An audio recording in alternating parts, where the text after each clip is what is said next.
volta com Justiça e Trabalho de hoje, eu estou conversando com o procurador Fábio Romeiro, aqui do Ministério Público do Trabalho do Rio Grande do Norte, e estamos conversando acerca do cenário do segmento das empresas financeiras, principalmente as empresas bancárias, né? Da realidade do trabalho dentro dessas empresas, principalmente a que se apresenta para o Ministério Público do Trabalho. Doutor Fábio, nas ações públicas propostas pelo MPT, quais são os argumentos e fundamentos levantados para pedir a condenação das empresas que têm uma conduta comprovadamente irregular no seu dia a dia? Os argumentos são basicamente os argumentos de fato que eu já mencionei aqui. Mostrar que esse setor tem procurado exigir metas abusivas dos trabalhadores. Para isso, tem diminuído o número de trabalhadores. Inclusive, um dos pedidos que eu tenho frequentemente colocado nas minhas ações é que haja a contratação de trabalhadores para suprir essa necessidade de serviço. Então, o excesso de jornada, a não concessão do intervalo e outra coisa que tem sido provado nessas ações, nos inquéritos, é o adoecimento de trabalhadores. Grande parte dos trabalhadores do setor bancário acaba sendo acometida de transtornos tipo depressão, síndrome do pânico, e essas doenças de ordem psicológica, psiquiátrica, já estão em segundo lugar, elas só perdem para as doenças osteomusculares, como por exemplo lerdol.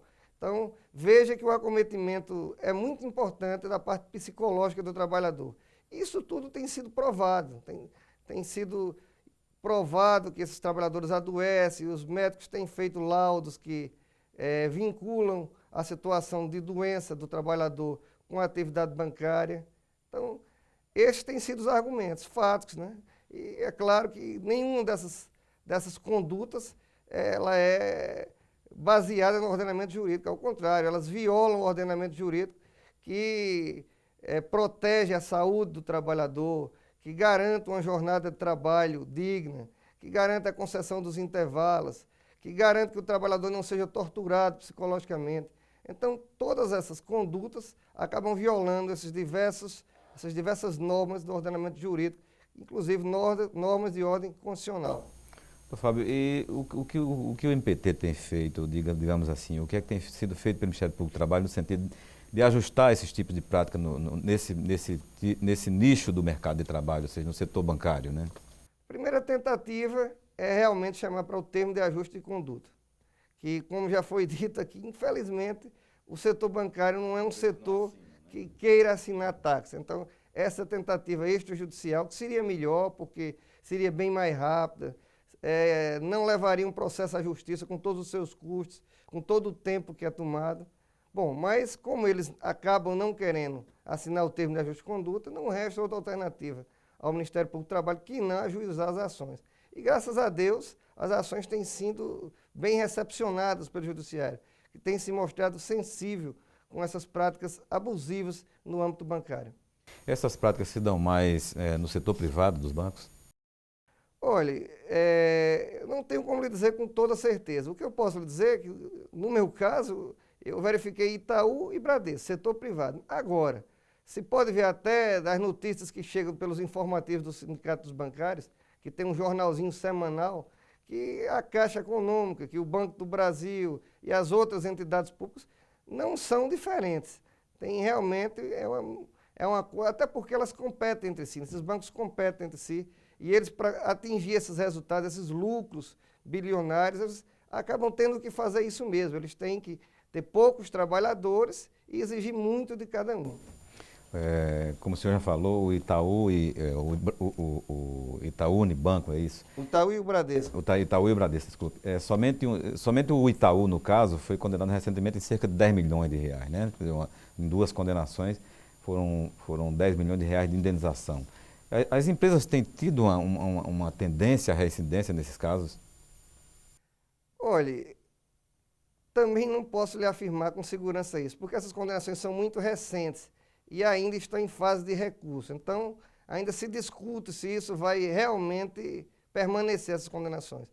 Então, a gente só vai poder avaliar essa reincidência quando terminar o processo, se mesmo assim, diante da condenação, diante da obrigatoriedade de verificar o dispositivo da sentença, a empresa ainda assim continuar a manter essas práticas abusivas. Agora, naturalmente, tem um comportamento, digamos assim, que pela ligação ou seja, o Ministério Público do Trabalho está sempre recebendo denúncia, ou quando existem algumas práticas irregulares dentro do ambiente de trabalho, o sindicato denuncia o Ministério Público, né? Então, normalmente, quando acontece isso, o Ministério Público caminha no sentido de acompanhar se isso é reincidência, se não é, se a empresa tem praticado, digamos assim, frequentemente esse tipo de abuso. Como eu disse também, já o canal é muito aberto, muito estreito entre o sindicato e o Ministério Público do Trabalho. Então, certamente, diante de um termo de ajuste de conduta ou de uma sentença, o Sindicato dos Bancários estará presente, noticiando o Ministério Público de eventuais descumprimentos. Mas também não é só essa fonte, né? Os próprios trabalhadores, a toda hora, podem fazer denúncias ao Ministério Público, dizendo que a sentença não está sendo cumprida, o TAC não está sendo cumprido. E mesmo o Ministério Público, de ofício, pode acompanhar.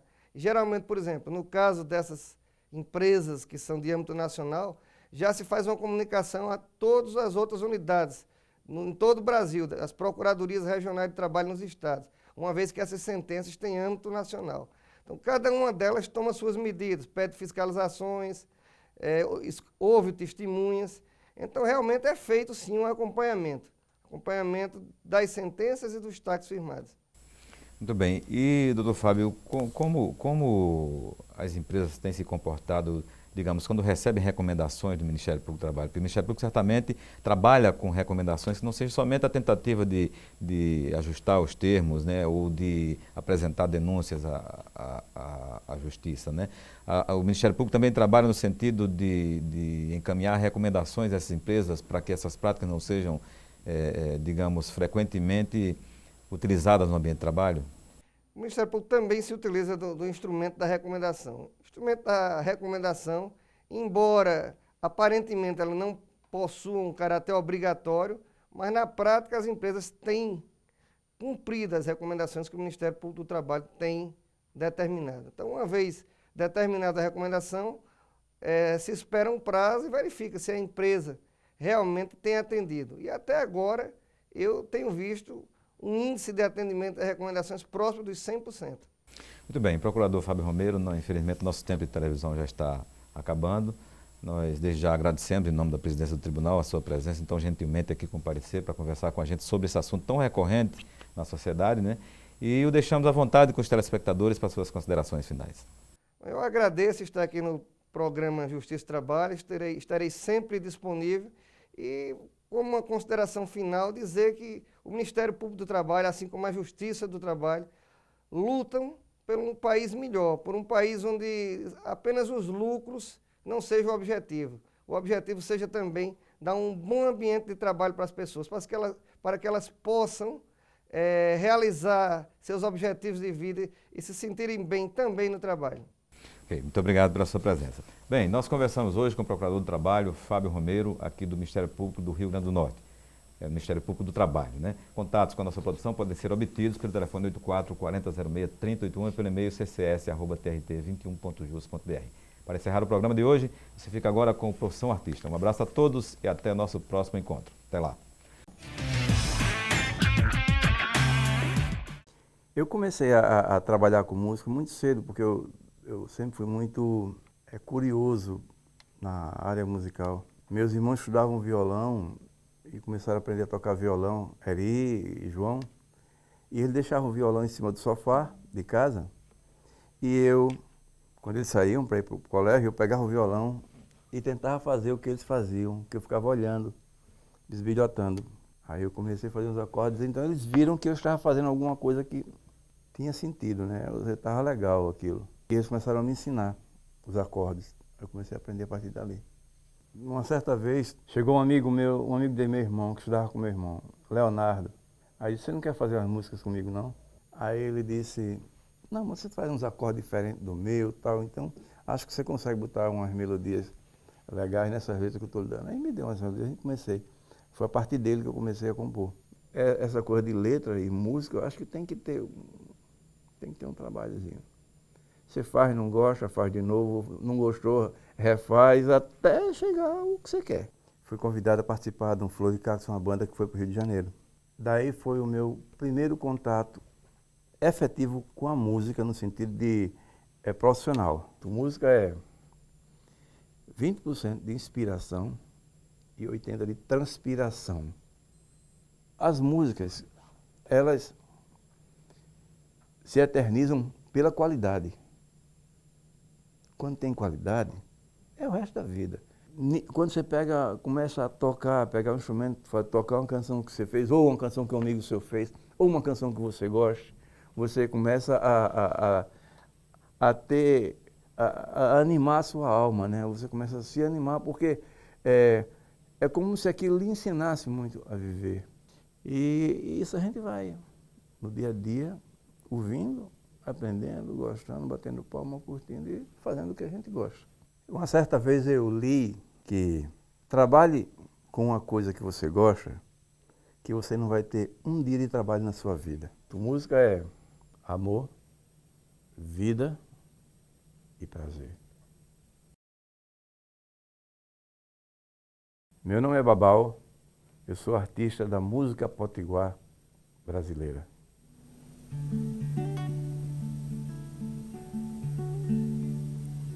Desde o tempo de menino eu brincava com ar de sonhador. Conhecia a natureza beijando meus pés. O movimento da vila, da rua, o ronco do tambor. Em todos os arredores da Avenida 10.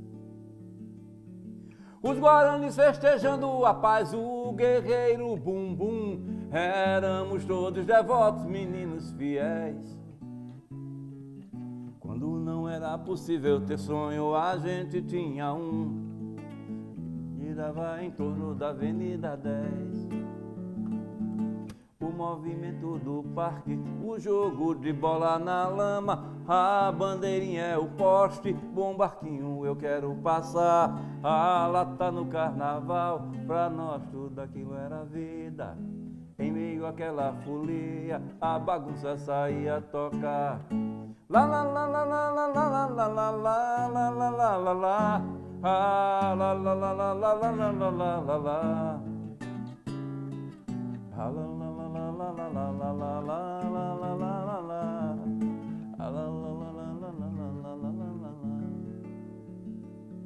Minha casa, bananeiro, jardim, os meus amigos, eu, Quinho, Bonfim, Nelson, Neguinho e Moisés, Galvão, Fernando, João e Omar, todos irmãos eris. Hoje nós somos saudades da Avenida 10. Hoje nós somos saudades da Avenida 10.